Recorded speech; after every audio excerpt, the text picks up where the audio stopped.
Have you ever experienced something that made you question everything you thought you knew about reality? Something that brushed against the edges of your perception, leaving you with a lingering chill. A feeling that you weren't alone, even when no one else was there.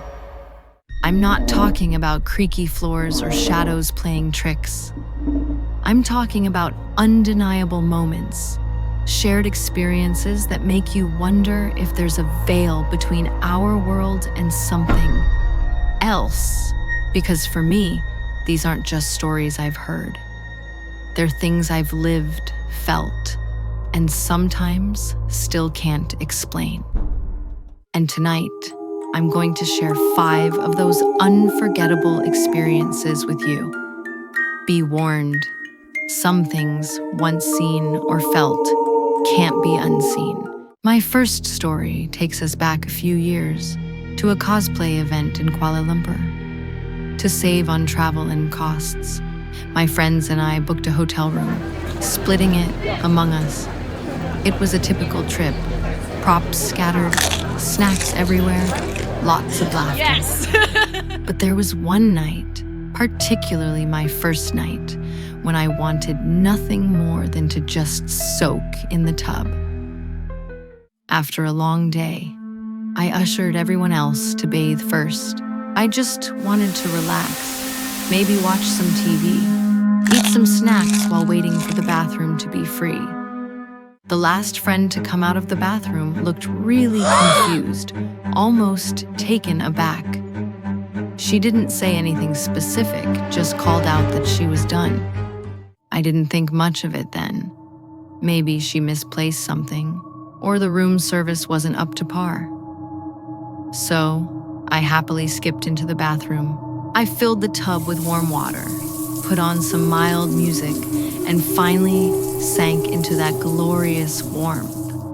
I must have been really tired because I actually dozed off in the tub, and that's when it happened. I was jolted awake by a strange, distinct tingling feeling on my wrist. It felt as if something sharp was pressing against my skin, but there was no pain, just that sensation. My eyes snapped open. I thought maybe I'd accidentally touched the tap or the shower head, but neither was in sight nor within reach. And then, an even stranger sensation washed over me.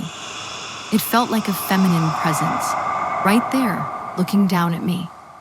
A cold glare, almost asking, "Why are you in my tub?"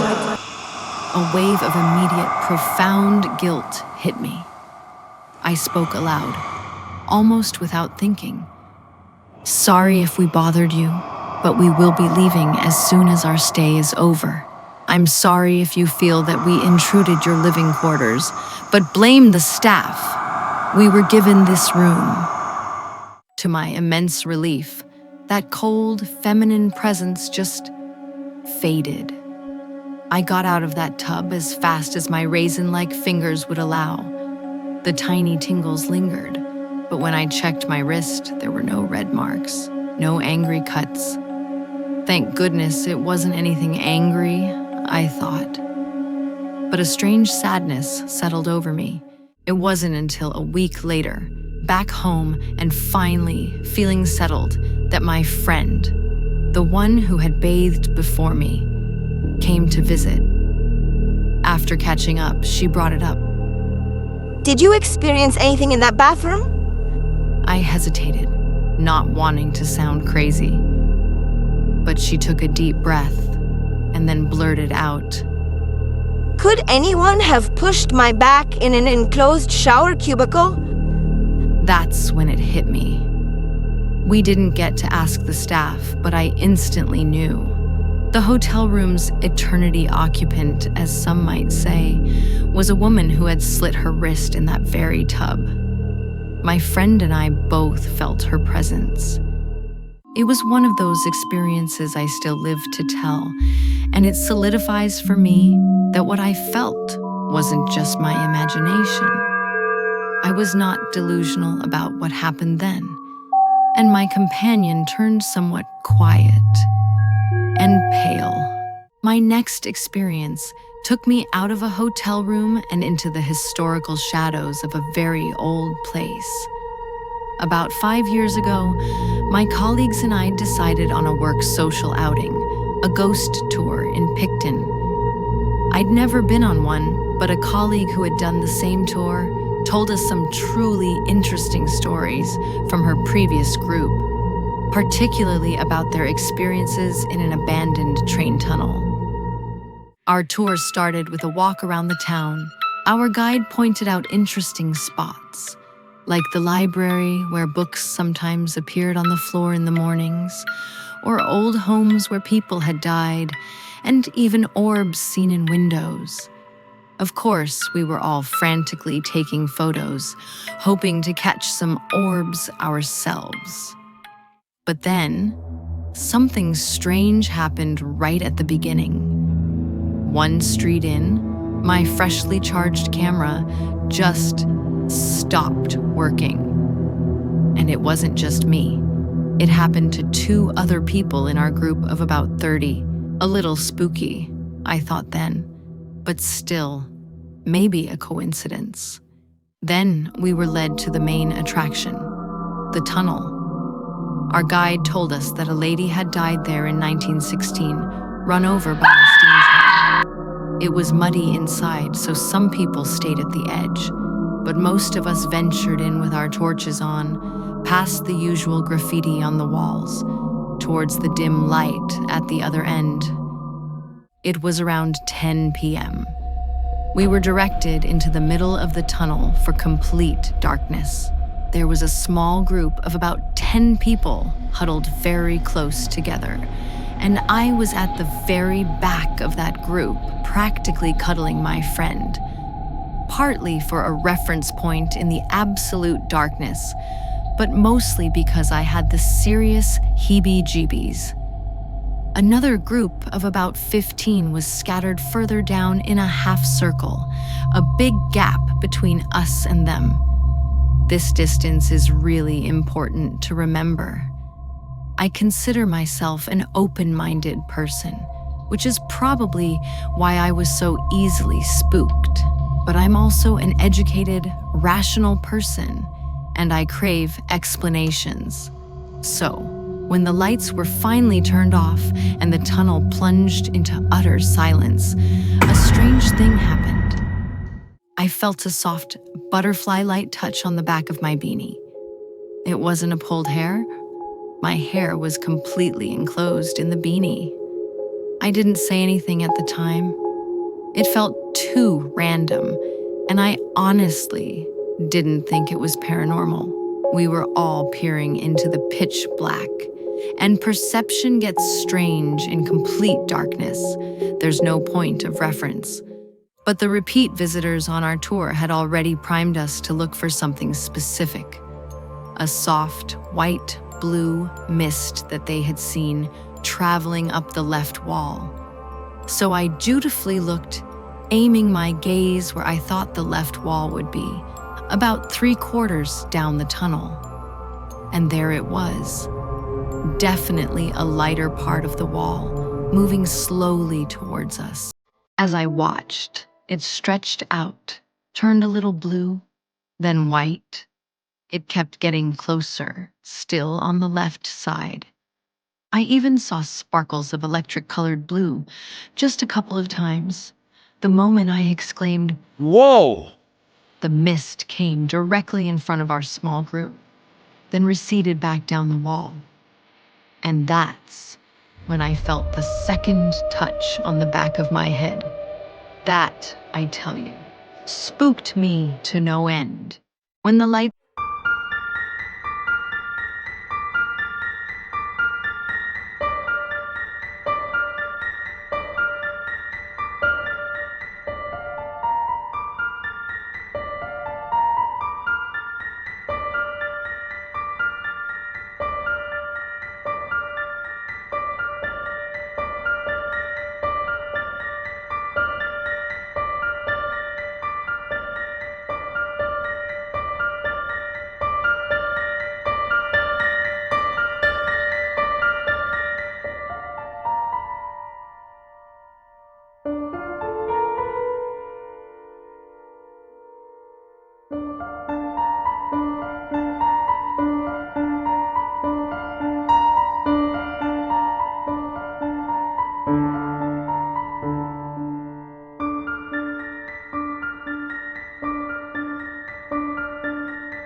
Of course, I Googled it, and the word ectoplasm kept coming up, like in Ghostbusters. It makes me so frustrated to think it was manipulation. But the fact that so many people had different experiences and that someone touched me in that tunnel very delicately, it couldn't have been anyone behind me. In that pitch black, without any depth or distance perception, it would have been a clumsy effort. This was precise. It was my ghost story, and it sticks with me. Sometimes the paranormal finds you even before you go looking for it. That was certainly the case for my family a couple of weeks ago, during a Labor Day weekend vacation to Richmond. Our plan was to take a ghost tour around the Shako Bottom area, starting at the Poe Museum. My mom and I had been there before, so we knew the drill. My mom, being my mom, loves to get everywhere early, so we arrived at the Poe Museum way ahead of our tour time. The tour guides were kind enough to let us into the gift shop, which is also the first room you walk into. I was on a mission to find an awesome pen I'd gotten there before that had run out of ink. Sadly, it wasn't there this time, so I was just browsing while my mom chatted with the tour guide and my dad went back to the car for something. In the center, towards the right side of the room, if you were looking from the front door, there was a round table with merchandise on the top shelf. There was a cute little wooden figurine sitting snugly on a wooden horse. There were a few of them. I was facing the back wall when my dad came back into the room. I heard him cross the room, getting most of the way around the table, and then I heard something fall. Everyone stopped talking and turned. I instantly thought my dad had knocked something over, but he thought I had. He knew he hadn't even touched the table, and I certainly wasn't moving, nor was I even near the table. At that moment, we were the only ones close to that table. We all walked over to see what had fallen, and there it was, one of the figures that rode the horse, lying on its back. Now think about this for a second. If it had been the wind from the door closing, which it wasn't, it was a hot day with hardly any wind, the figure would have fallen directly behind the horse, and the horse would likely have moved or fallen too. But that wasn't the case. The figure was a good 2 inches to the side of the horse, which hadn't moved at all. And it was lying on the side of the table where I had been standing. I remember joking then, "Oh, it must have been a ghost," not knowing how true that joke would turn out to be.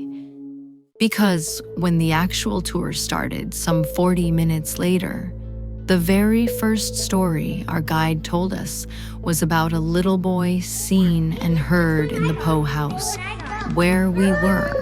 And not only that, but he is specifically known to move toy objects around in the gift shop. Here's a bonus to go with it. I have a tendency to keep staring at places where I later find out, or already know, there are ghosts. It's not because I'm looking for something to see. It's more like my attention is just drawn to that specific area. After leaving the main house, we were in the courtyard. There's a side building, also part of the museum, and my eye kept being drawn to a top-story window that was completely dark. I felt nervous, even scared that I might see something, although I never did. I just couldn't stop staring. As more people arrived, I managed to pull my eyes away, but I didn't think much of it beyond being generally creeped out. But then, the tour guide went into how haunted the museum was, and he told us a story. A woman is seen in that very same window, looking down into the courtyard on multiple occasions. When I first went to the Poe Museum, and even before the tour started this second time, I had no idea the place was haunted. It didn't really surprise me when I found out, but any creepiness I felt either time, I initially just chalked up to my imagination. I guess it goes to show, sometimes the strange finds you first. My next experience is a short one, but no less baffling. A couple of years ago, my mom, sister, and I went to Savannah for spring break. We, of course, joined one of those ghost tours and ended up having dinner at the pirate's house. Now I knew there were supposed to be ghosts of deceased pirates walking around there. But what happened to me wasn't about them. We were in a small private room for dinner and were quite late leaving. My mom and sister were waiting for me in a little hallway while I went to the restroom. When I came back, the dining room was closed off, and all the other guests were gone. Only a few staff members remained. My mother was taking a picture of my sister next to a pirate figure when she saw me and asked me to join. She took the picture, and when she went to check it, there it was. A dark shade, all the way up to my throat. The shade wasn't touching anything else, and it wasn't solid black. You could clearly see my dress through it, almost as if someone's shadow was being cast directly onto me, but it had no real form. It was just on me and nothing else. My mom immediately took another picture, thinking it might have been a mistake. But on the next 5 pictures she took, you could distinctly see the shadow slowly going down until it was completely gone. We tried to rationalize it. Someone had opened the door to the dining room just after Mom took the first picture, but that door was several feet away from my sister, on the other side of the statue. My dad is meticulous with his cameras, and this was his. It was perfectly taken care of. No scratches, no dirt. My mom even tried shifting her fingers, thinking she might have covered the lens, but she hadn't. We still don't know what it could have been. A shadow that appears and then slowly recedes without a clear source, just on one person in the frame. It's a mystery that still gives me chills. This last experience is perhaps the most unsettling for me because it was so undeniably shared. It happened just 2 months ago during my trip to Vietnam. My husband and I were staying in room 215 at the Hotel Vien Ngoc Son in Saigon. On March 5th at 2:30 a.m., a violent argument broke out in room 216, waking both of us. We could clearly distinguish a man's voice and a woman's voice quarreling. But here's the curious part. We couldn't make out a single word they were saying. It was just a confused hubbub. We also heard smashing objects, loud knocks banging against our wall, and doors slamming. Suddenly, the door of room 216 opened and slammed shut fiercely. Then we heard someone running loudly in the hallway, banging on walls and doors, including ours. The person ran down the stairs only to immediately climb back up, continuing to hit walls and doors. Out of the blue, this individual started violently turning the handle of our room, as if they desperately wanted to get in. I immediately sat up to put my pants on, ready to confront whoever it was. But my wife gripped my arm, refusing to let me go. It was our last night in Vietnam, and she didn't want anything to happen to us. Then I heard it. A distinct sound of liquid spreading outside our door, as if a whole bucket of water had been poured. That was it. My mind immediately went to the worst-case scenario. I told my wife I had to go look, in case some crazy person was pouring gasoline on our door to set it on fire. I grabbed an empty beer bottle, just in case, and opened the door. There was nothing. No one. Not a trace of liquid on the floor or on our door. The whole floor was quiet. I heard only crickets. I closed the door and told my wife there was nobody. She asked me to call the front desk, but I just said we'd deal with it in the morning, trying to act calm. But my wife, paralyzed with fear, gripped me tightly and couldn't sleep. For my part, I pretended to be asleep, but I was just as scared. I just wanted to reassure her. In the morning, we went straight to reception. We told the clerk everything. He replied that he had been behind the counter all night and had neither seen nor heard anything. He assured us that room 216 had been unoccupied since Saturday. My wife retorted that it was impossible. We weren't hallucinating. He repeated that all the rooms on the second floor were empty except ours and room 214, whose occupants had left early that morning. The conversation went on for 10 frustrating minutes, going nowhere. Finally, my wife, exasperated, pulled me away, saying we should just have breakfast and get ready for the airport. But as we turned, perhaps seeing our vexed expressions, the clerk suddenly said he remembered something. He said the customers from room 214 had returned completely drunk late at night and had forgotten their key card. They started banging around and became noisy, and he went upstairs to give them their card.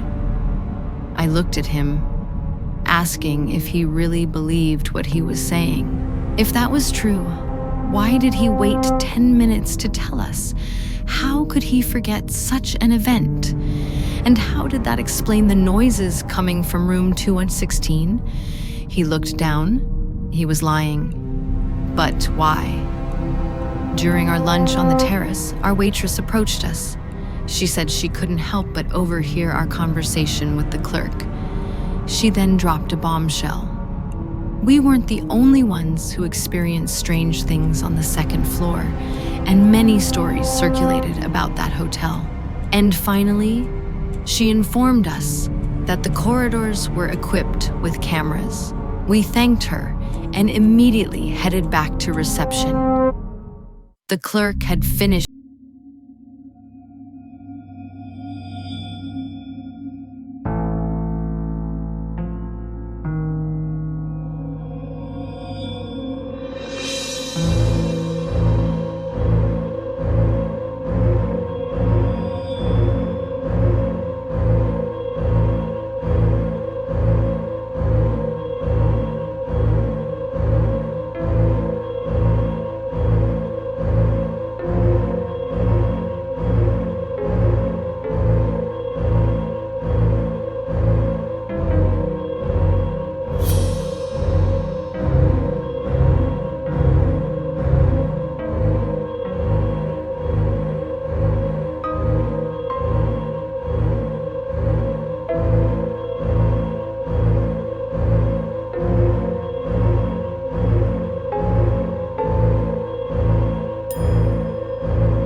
profound sense that there is more to our world than what we can see or touch. Narrator.